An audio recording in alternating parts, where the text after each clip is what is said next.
नमस्कार। India debate में आप सबका स्वागत है। मैं हूं आशुतोष पाठक।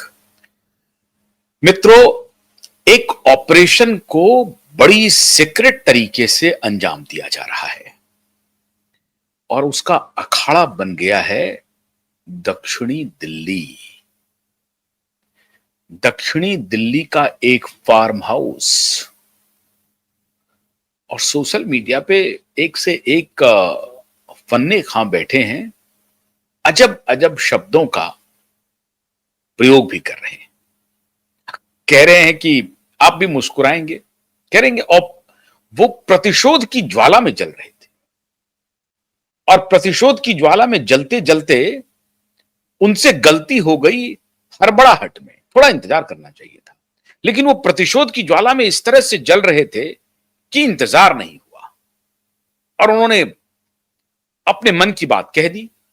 और कह दी वो बात, जहां पहुंचनी थी वहां पहुंची तो जरूर, लेकिन उसके पहले कहीं और पहुंच गई और ये पूरा मामला फेल हो गया और ये ढाक के तीन पात हो गए। हालांकि वो कर रहे थे राष्ट्रहित के लिए। अब देखिए, टिप्पणी देखिए, इस तरह की बयानबाजियां चल रही हैं कि एक तो प्रतिशोध की ज्वाला में चल रहे थे और इसलिए वो धैर्य नहीं रख पाए और धैर्य नहीं रखने की वजह से हड़बड़ाहट में उन्होंने कुछ कह दिया और जो कहना चाह रहे थे, जिन तक वो संदेश पहुंचाना चाह रहे थे, उन तक संदेश पहुंचा तो जरूर, अलग अलग माध्यमों से भी पहुंच गया, लेकिन वो संदेश फिर वहां भी पहुंच गया जो उनको नुकसान कर गया। और ये जो हड़बड़ाहट थी, ये उनको करनी नहीं चाहिए थी। हालांकि वो हड़बड़ाहट में इसलिए थे क्योंकि देश हित के बारे में वो सोच रहे थे। ये चर्चाएं चल रही हैं। देश हित को सर्वोपरि रखे हुए थे कौन साहब? माननीय धनखड़ साहब राष्ट्रपति भवन छोड़ चुके हैं।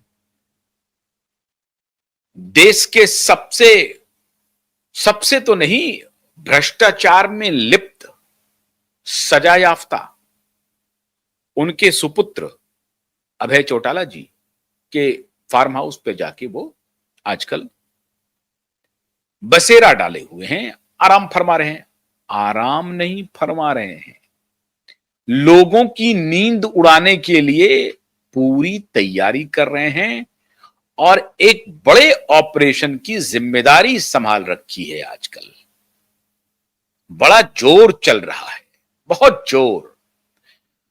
अगर आप में से बहुत लोगों को वो पुराना दौर याद नहीं हो, वो वोट क्लब याद नहीं हो, वो चौधरी देवीलाल याद नहीं हो, विश्वनाथ प्रताप सिंह, मांडाधीश, मांडा के राजा विश्वनाथ प्रताप सिंह याद नहीं हो, आजकल के नौजवान को हो सकता है कि जो 90s के बाद जिनका जन्म हुआ है, उनको शायद वो पिक्चर, वो फोटोग्राफ शायद उनको नहीं दिखे होंगे।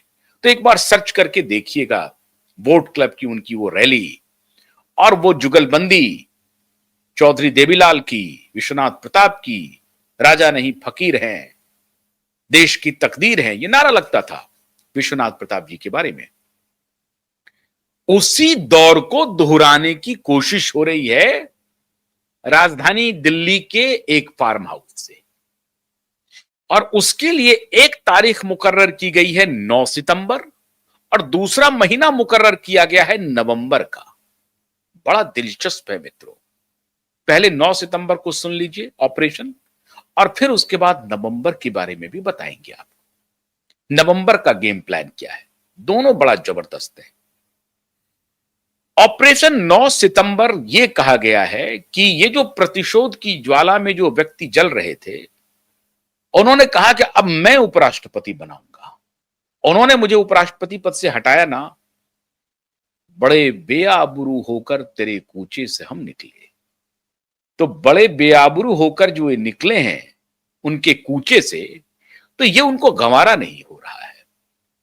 इनकी भी रात की नींद हराम है और जब इनकी रात की नींद हराम है तो ये सोचते हैं कि दूसरे की भी रात की नींद हराम कर ही दी जाए। जब मैं नहीं सोऊंगा तो तुम्हें भी सोने नहीं देंगे।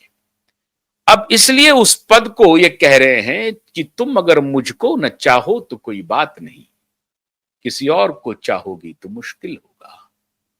तुमने मुझे नहीं चाहा, कोई बात नहीं है, लेकिन मेरी जगह तुम्हारी पार्टी का कोई आदमी आएगा, ये मैं बर्दाश्त नहीं कर सकता हूं।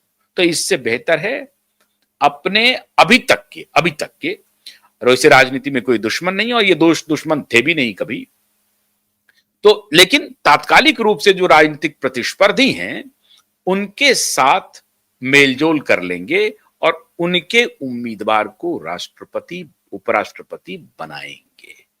अब ये प्रण ले लिया है और ये प्रतिशोध की ज्वाला में जो जल रहे हैं उसका एक्सटेंशन है। ऐसा नहीं कि प्रतिशोध की ज्वाला में जलते रहने का जो काम चल रहा था with in the campus of उपराष्ट्रपति भवन, वो तो चल ही रहा था, वो उसका नुकसान हो गया। जैसा एक भी बहुत सारे लोग कह रहे हैं कि प्रतिशोध की ज्वाला में जल रहे थे धनखड़ साहब, वो मोदी से प्रतिशोध लेना चाहते थे, मोदी को सत्ताच्युत करने की पूरी रणनीति बना रहे थे। तो इनका अब ये इरादा है कि नहीं, उपराष्ट्रपति हम बनाएंगे। और उपराष्ट्रपति के पहले जो प्रतिशोध की ज्वाला में जो वो जलने वाली जो बात थी, जिसमें एक उद्योगपति के माध्यम से और सीधी बातचीत भी की गई थी। अब वो तस्वीर भी सामने आ रही है धीरे धीरे पब्लिक डोमेन में।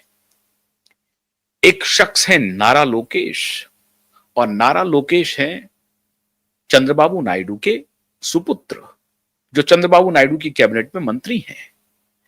और आंध्र प्रदेश